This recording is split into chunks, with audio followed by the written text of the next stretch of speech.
Hello everyone, hope you guys are doing well. अब वो time आ गया है जब हमारे मन में कन्फ्यूजन आने लगता है कि मैं इतने दिन से पढ़ रही थी या इतने दिन से पढ़ रहा था, मेरी प्रिपरेशन सही चल रही थी, बट मॉक में उतना अच्छा रिजल्ट नहीं आ रहा है, मॉक में उतनी अच्छी रैंक नहीं आ रही है।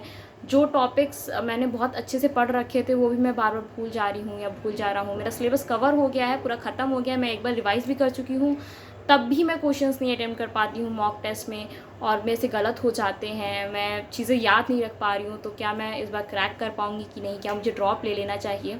इस तरीके के क्वेश्चंस अब इस टाइम पे बहुत सारे बच्चों के मन में आते हैं। तो अगर आपके साथ भी ऐसा हो रहा है तो let me tell you, it's normal. ये सबके साथ हो रहा होगा, कोई बताता है कोई नहीं बताता है, ठीक है। तो अगर आपके साथ ऐसा हो रहा है, आपको परेशान नहीं होना है। अब आखिरी के 2 टाइम बचे हैं। अगर आप कोई भी इन जनरल कोई भी एग्जामिनेशन को लेकर बात करें तो हार्डली 2 मंथ बचे हैं हमारे पास। इस टाइम में हमें एक वेल प्लान शेड्यूल चाहिए। तो मैं आपसे कहूँगी कि अब आप बिना टाइम वेस्ट करे एक शेड्यूल तैयार कर लीजिए। आपके शेड्यूल में इंक्लूड होना चाहिए रोज़ एक टॉपिक जिसका आप रिवीजन कर रहे हैं। आपको अपना शेड्यूल इस तरीके से बनाना है कि मैक्सिमम 3 दिन में आपको एक टॉपिक ख़त्म करना है, अच्छे से रिवाइज करके। क्वेश्चंस, शॉर्ट हैंड नोट्स जो भी आपने बनाए हों, ठीक है, थियोरी, न्यूमेरिकल और हर तरीके से आपको एक टॉपिक हार्डली 3 दिन में कवर करना है, ठीक है। और ऐसा नहीं करना है कि अब मैं रिवीजन कर रहा हूँ तो रोज़ मैं बस रिवीजन करते जा रहा हूँ और मेरा टारगेट है कि मैं रिवीजन 10 दिन में ख़त्म कर दूँगा, उसके बाद फिर मैं मॉक देना स्टार्ट करूँगा और फिर मैं मॉक ही देता रहूँगा। ये पैटर्न नहीं फॉलो करना है। आपका शेड्यूल इस तरीके से होना चाहिए कि रोज़ आपको एक टॉपिक अपना रिवीजन वाला पढ़ना है।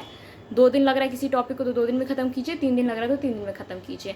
कुछ टॉपिक्स जो बहुत लेंदी है लाइक ट्रिग्नोमेट्री या कोऑर्डिनेट, वो 4 से 5 दिन भी ले सकते हैं, तो वो आप टॉपिक के हिसाब से डेज अलॉट कीजिए।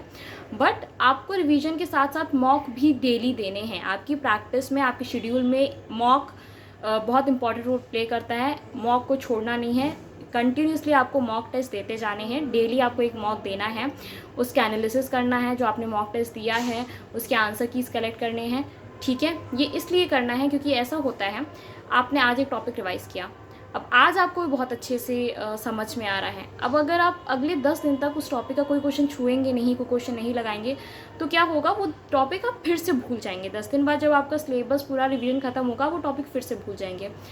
मॉक टेस्ट डेली देने से क्या होता है, आपका हर टॉपिक ऑलमोस्ट थोड़ा बहुत रिवाइज होता रहता है, कंसेप्ट्स आपके दिमाग में आते हैं और वो 2 मिनट के अंदर वो टॉपिक, जब आप मॉक दे रहे होते हैं तो आपके दिमाग में वो टॉपिक रिवाइज हो जाता है। क्योंकि आपके सामने ट्रिग्नोमेट्री कोई भी क्वेश्चन आता है, आप पढ़ते हो, आपको समझ में आता है कि अच्छा नहीं, इसमें ये वाला फॉर्मूला लगेगा।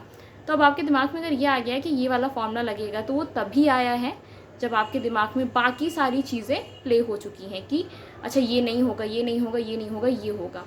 तो ये क्लिक हुआ, इसके पहले ही बाकी बहुत सारे कंसेप्ट भी आपके दिमाग में रिवाइज हो गए। तो इसीलिए मैं कहती हूँ test are the best way to practice, to revise, to improve your mathematics, ठीक है, या फिर रीजनिंग, एप्टी, सबके साथ यही चीज़ एप्लीकेबल है। इसलिए मॉक देते रहिए और रिवीजन भी करते रहिए। एक शेड्यूल बना लीजिए, 2 महीने में आपको ख़त्म करना है। आपका जो भी टारगेट एग्जामिनेशन है उसके 1 दिन पहले तक, इनफैक्ट 1 दिन क्या 3 दिन पहले तक आपको अपना पूरा सिलेबस ख़त्म कर देना है। इस सिलेबस में या इस पूरे मटेरियल में आने चाहिए आपके टॉपिक्स का अच्छे से रिवीजन। मॉक टेस्ट डेली आपको एक देना है। जितने भी प्रीवियस ईयर क्वेश्चन पेपर है, ओरिजिनल क्वेश्चन पेपर, वो भी आपको लगा लेने हैं इस स्लॉट में, ओके। सो इस तरीके से आपको अपना शेड्यूल बनाना है और अपनी प्रिपरेशन अच्छी करनी है। पैनिक नहीं करना है, कॉन्फिडेंस नहीं लूज़ करना है, आराम से एग्ज़ाम क्रैक होगा। अभी भी सफिशिएंट टाइम है रिवीजन के लिए भी, प्रैक्टिस के लिए भी, okay. So best of luck for your MC entrance examination. Prepare well and rock this year. Thanks for watching.